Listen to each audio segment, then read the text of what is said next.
coming to this city once again to maraud and vandalize the city in the name of white supremacy. Give it up one more time for Rev Lamar. Yeah. Thank you. Thank you. Thank you all very much.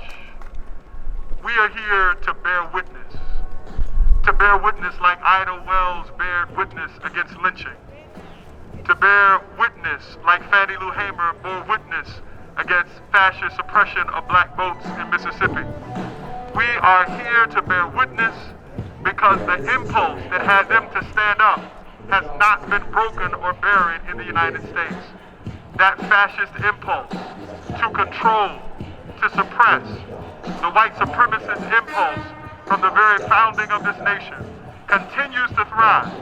And the fans of that have been flamed by the current occupant of the White House.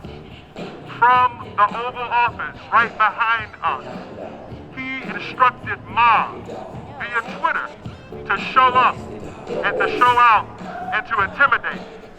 We are clear that we must build a counterforce, a large human counterforce from all around the nation, from coast to coast, standing up and putting our bodies on the line so that they might know that we stand against everything that they stand for.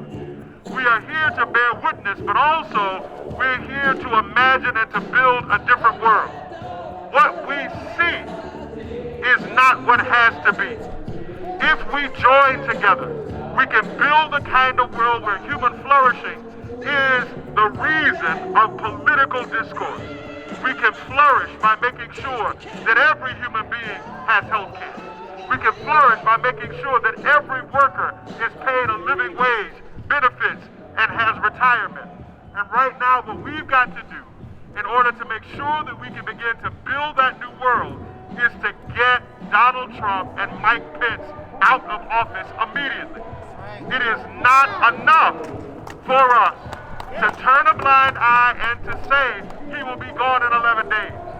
God created the world in 7 days in our tradition, and Mr. Trump can destroy it in fewer than 7. And we need to be very, very clear that not punishing him and not punishing the fascist white supremacist hordes will lead to a second romanticization of white supremacy. The first is the lost cause of the Civil War.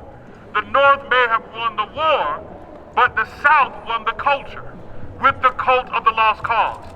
They were not punished, and so they were able to romanticize the story. We cannot allow this story to be romanticized. The president and all of his enablers must be prosecuted, and history must record them as criminals, such as to deter this kind of action in the future. And so we demand from our political leaders the immediate removal of this president, while understanding, as my colleagues have said, it will not end fascism, but it will show that there is a counterforce. And if we continue to bear witness and build a new world, more people will join us in building a United States and a globe where human beings can flourish together. They came to our church to tear down our sign and to intimidate us. But we are bolder about the work of human freedom and liberation. We will not be deterred. We will not be intimidated. We're in the streets now. We'll be in the streets tomorrow. And we will continue this work of building a world where all human beings can live